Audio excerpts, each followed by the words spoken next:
Assalamualaikum warahmatullahi wabarakatuh. Halo siswa hebat semuanya, berjumpa lagi bersama Pakai Jus Channel. Apa kabar? Semoga kita selalu dalam keadaan sehat walafiat ya. Dan jangan lupa tetap jaga protokol kesehatan karena masa pandemi COVID-19 ini belum berakhir. Oh iya, kali ini kita masih akan membahas mengenai materi kita yaitu statistika, khususnya mengenai cara menggambar histogram dan poligon frekuensi. Oleh sebab itu, pastikan bahwa kamu sudah menonton video-video sebelumnya ya, yang telah membahas mengenai cara membuat tabel distribusi frekuensi tunggal dan berkelompok. Oke, mari kita belajar bersama-sama dan tonton terus sampai habis ya.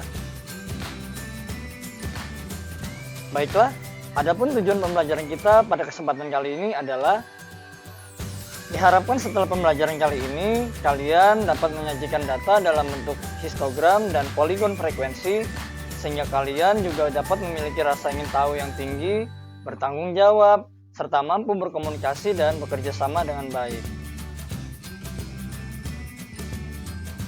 Baiklah, kita langsung masuk pada pokok pembahasan kita, yaitu mengenai histogram dan poligon frekuensi. Histogram dan poligon frekuensi adalah dua grafik yang menggambarkan distribusi frekuensi atau pengelompokan data yang disajikan dalam bentuk tabel kemudian disajikan kembali ke dalam bentuk histogram atau poligon.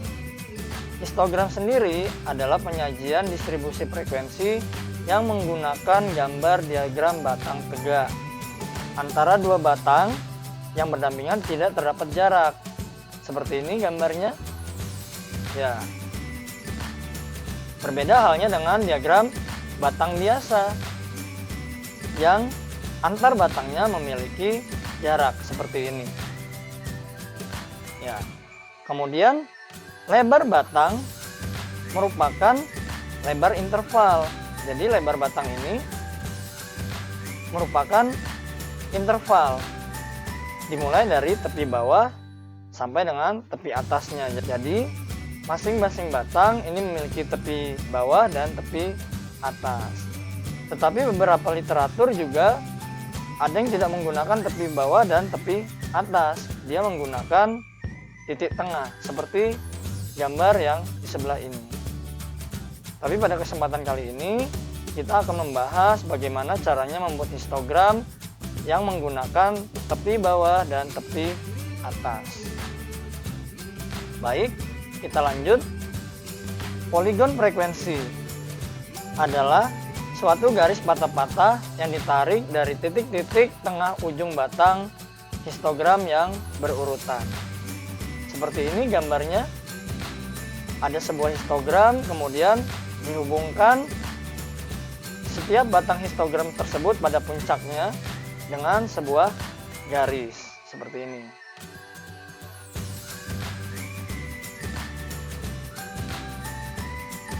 Baik, sekarang kita masuk kepada bagaimana cara membuat histogram.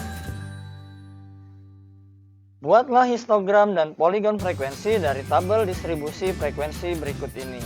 Jadi disediakan sebuah tabel distribusi frekuensi yang berkelompok seperti ini.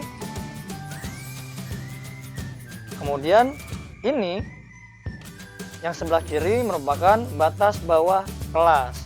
Yang 10 merupakan batas bawah kelas pertama, 15 merupakan batas bawah kelas kedua, dan seterusnya. Kemudian, bagian yang sebelah kanan pada tabel ini merupakan batas atas setiap kelas. 14 merupakan batas atas kelas ke-1, 19 merupakan batas atas kelas ke-2, dan seterusnya. Ini penting kita ketahui sebab batas bawah dan batas atas akan kita gunakan untuk mencari tepi bawah dan tepi atas setiap kelasnya yang nantinya akan kita gunakan sebagai lebar interval setiap batang pada histogram.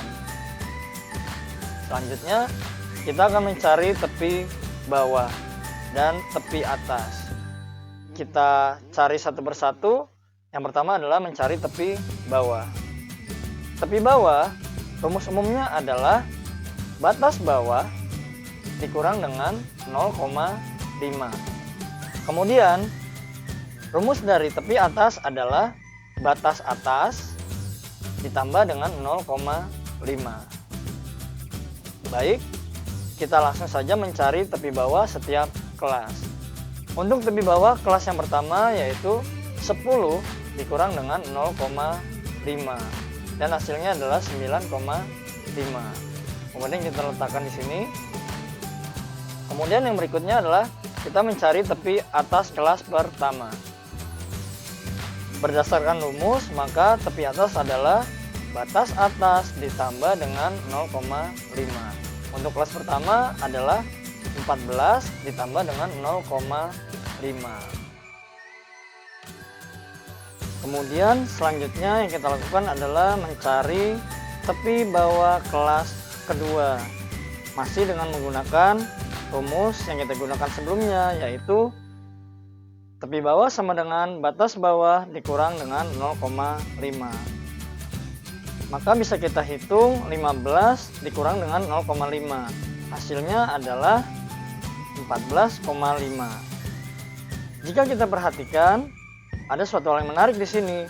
Ternyata tepi atas kelas pertama itu sama dengan tepi bawah kelas kedua.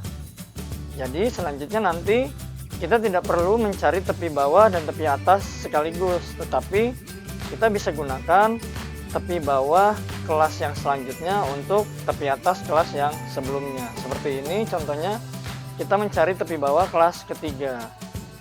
Maka akan diperoleh hasil 20 dikurang dengan 0,5, hasilnya adalah 19,5. Dan ini bisa kita gunakan sebagai tepi atas kelas kedua, seperti ini. Ya. Kemudian selanjutnya kita mencari tepi bawah kelas keempat. 25 dikurang 0,5. Hasilnya adalah 24,5. Dan ini kita gunakan juga sebagai tepi atas kelas ketiga. Selanjutnya kita mencari tepi bawah kelas kelima. 30 dikurang dengan 0,5. Maka hasilnya adalah 29,5. Dan ini juga merupakan tepi atas kelas keempat. Kemudian yang terakhir kita mencari tepi atas kelas kelima dengan menggunakan rumus tepi atas sama dengan batas atas ditambah 0,5. 34 ditambah 0,5. Hasilnya adalah 34,5. Jika sudah kita peroleh seluruhnya tepi bawah dan tepi atas, maka kita sudah bisa menggambar histogram. Selanjutnya kita tinggal menggambar garis sumbu X dan sumbu Y. Seperti ini. Kemudian kita bisa letakkan tepi bawah kelas pertama. Seperti ini. Ya. Kemudian selanjutnya kita letakkan tepi atas kelas pertama. Seperti ini. Kemudian kita lanjutkan. Karena 14,5 merupakan tepi bawah dari kelas kedua, maka tidak perlu kita tulis kembali. Kita langsung saja tepi atas kelas kedua. Kita letakkan. Kemudian kita letakkan tepi atas kelas ketiga. Kita lanjutkan tepi atas kelas keempat. Kemudian kita letakkan juga tepi atas kelas kelima. Jika sudah selesai, kita meletakkan tepi bawah dan tepi atas setiap kelas. Selanjutnya kita letakkan juga frekuensi dari masing-masing kelas. Seperti ini. Kita perkirakan agar dia posisinya sesuai. Selanjutnya kita tinggal menggambar batang pada histogram. Untuk kelas pertama 9,5 sampai dengan 14,5 frekuensinya adalah 6. Seperti ini. Kemudian untuk kelas kedua 14,5 sampai dengan 19,5 frekuensinya adalah 12. Kemudian untuk kelas ketiga 19,5 sampai 24,5 frekuensinya adalah 10. Kemudian untuk kelas keempat 24,5 sampai dengan 29,5 frekuensinya adalah 8. Kemudian yang terakhir kelas kelima 29,5 sampai dengan 34,5 frekuensinya adalah 4. Sampai di sini, maka telah selesailah gambar histogram kita. Kemudian, jika kita ingin menggabungkan dengan poligon frekuensi, maka histogram ini tinggal kita hubungkan dengan garis pada puncak batangnya. Seperti ini. Ya. Jika sudah selesai, maka ini adalah histogram dan poligon frekuensi. Demikianlah pembelajaran kita pada pertemuan kali ini mengenai bagaimana cara membuat histogram dan poligon frekuensi dari tabel distribusi frekuensi yang berkelompok. Nantikan video-video pembelajaran kita yang berikutnya.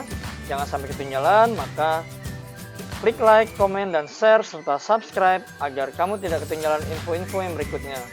Terima kasih. Assalamualaikum warahmatullahi wabarakatuh.